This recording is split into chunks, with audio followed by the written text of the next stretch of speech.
Nadine's mixed plate said, she's Pixie. Hi, Pixie. I have a quick question for you. My daughter loves drawing and is pretty damn good at it. Which of your classes would you recommend for a teenager to teach her more techniques, etc.? Thanks in advance. Two things. First of all, your daughter. Try to step back from that, okay? Is she really pretty damn good at it? Or are you saying she's pretty damn good because you're her mum and you think she's pretty damn good, okay? You need to distinguish between the two, because depending on whether she really is good at drawing and needs some more techniques, or whether you think she's really good at drawing and might enjoy doing some more creativity type things, are two very different things. So decide on your answer to that first. Let's assume that she actually is, as you say, pretty damn good at drawing, but she just doesn't know enough. She hasn't got enough background in it, really, to teach herself. She needs some guidance. In that sense, I would say go for a pure drawing class. For my classes, I would go for something like Christmas in July, which is a pure drawing and colouring class. Or perhaps something like Portraits 1, which is drawing female faces. If she's already very good at female faces, she might want to do Portraits 3, which is stylising female faces. So she might want to learn how to do different hairstyles or do different hair textures, or adding jewellery and doing necklines and things like that, and how to decide what to use as a photo reference. So in that case, if you came to me and said, right, she's really good at drawing and she wants to learn some more, she wants to do portraits, I would say, okay, send me what you think is a really good portrait that she's done, and I will tell you what level she's at, whether she's beginner, intermediate or advanced, because it might be that your idea of actually she's pretty darn good at it is, crikey, she's better than I am. At which point I might suggest that actually she'd be better off buying a certain book, or going doing a certain other class, or even, you know, doing a college class in live drawing or something like that, depending on how good she is.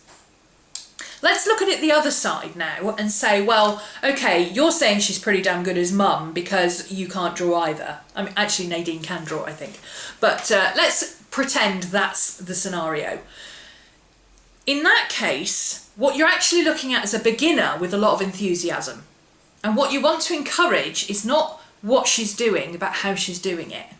So rather than bombarding her and saying, wow, you're really good at drawing, you should keep drawing, I think the better way is to say, wow, you're really good at drawing and you've got a really creative edge there. Here's a class that will teach you a few more things that you can add in. Oh, you're keeping a notebook, you're keeping a journal. Maybe she carries a little notebook around with her, like I do, you know, and she's always doodling in it or doing things in it. In that case, she may be more of a journaler than a drawer, unless it's a pure sketchbook. If it's a pure sketchbook, maybe she is a drawer, or more into the arty side, and then depending on how good it is, she may be on this side doing the arty stuff and techniques. But if she's just one of those people who's always got a pen and a book in her hand, like I did when I was a kid and still do, and she just really likes cutting and pasting things and keeping a journal, and she likes to draw, and you think she's good because you can't draw, but actually they're not that great. They're just, you know, as good as you would expect a teenager who's a beginner at drawing to be, then I would suggest one of the journaling classes, perhaps a mini class from When Frogs Sing 2015. Let's say perhaps she really enjoys drawing buildings or being out and drawing landscapes. In that case, something like the urban sketching class would be ideal, because that will teach her about how to have the confidence to go out and draw in front of people, how to set up a mini kit to take with her and have everything that she needs, how to decide what are the crucial tools to have, how to be safe while she's out and about. And you know, because when you're drawing, I particularly find if I'm drawing when I'm out and about, I lose all sense of time, I lose all sense of perspective, and I don't even notice that it's going dark at times. So especially for a young girl, personal safety is an issue, and that is covered in that class. how to do perspective, how to take a basic photograph of something so that you can use that as a sketching reference later on, and you can do your basic sketch on site and then refer to it later for colour. That sort of thing might be exactly the kind of thing she'd like to do. And for that, it doesn't matter if you're a beginner or whatever, as long as you enjoy drawing outdoors and you enjoy drawing things like buildings and urban scenes and stuff like that, then that is going to be a good class for you.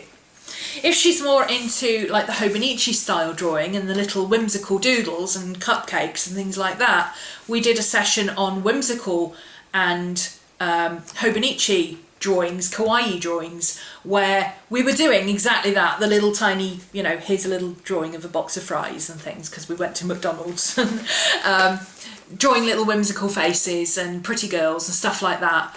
That might be more up her street if that's what she likes to do, if she's doing those kind of little illustration things.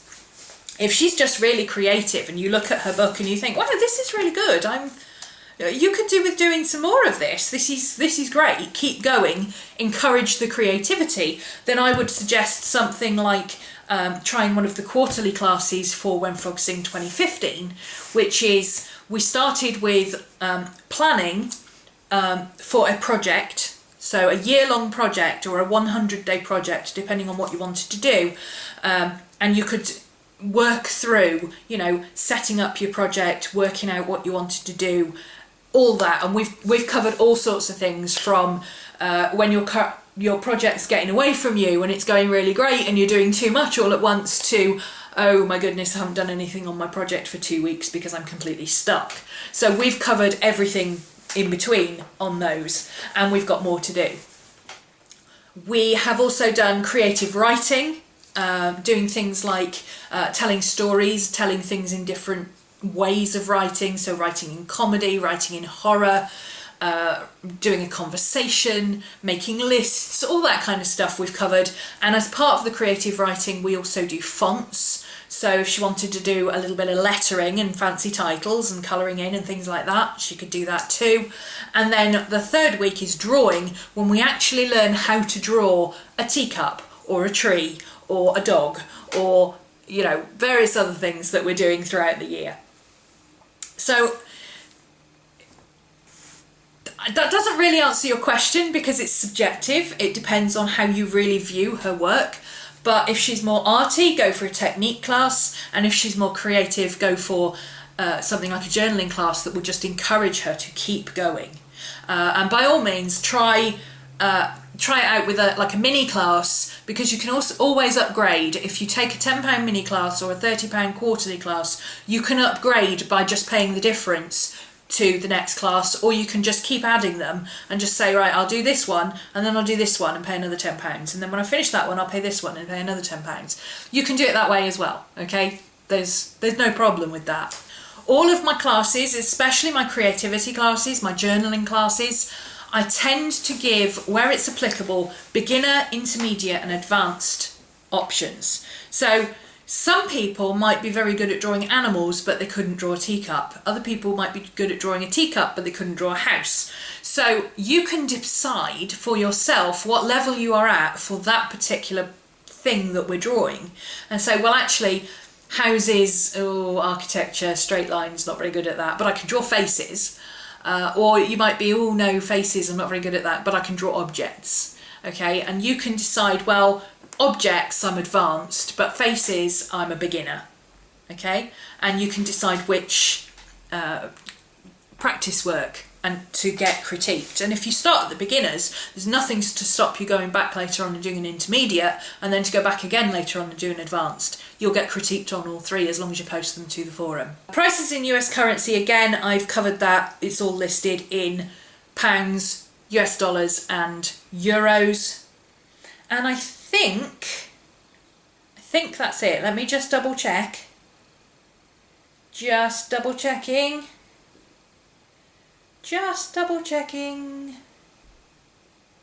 Yes, that's all the Q&As I had about classes specifically. I did have a whole sheet full of questions here to do with other stuff. So I will probably do another Q&A at some point, but this one was specifically about classes. If you have any more questions that you want answering, or answers that I've given have thrown up ideas that you think, oh, actually I meant to ask about such and such, by all means do. If you want to ask specific questions about specific classes, what I suggest you do is go to the site link down below, sign up as a student, and you will automatically be allowed into the class purchase area, the student lounge area, and the questions area. And also there's a technical forum for how to use the forum. So if you're not very technical, don't worry. There's plenty of people who understand how it works. You can, as long as you can post on Facebook, you can figure out how to post on a forum. In fact, if you can write an email, you can figure out how to post in a forum. It's really easy, as long as you're signed in. If you have any problems, email me, or if you want to ask any more personalised questions about classes, or perhaps want to send me an example of your drawing to let me see what sort of level you're working at, by all means email me. You can get me romany@gmail.com. Okay, email me and I try to email back within 3 days. You can also get me on Facebook, DM me on Instagram, or @ me on Twitter if you want to send me a link to something you've done that's already posted somewhere, and I will be happy to have a look. Okay, any more questions, leave them down below, and I will be back very soon with another video. Bye.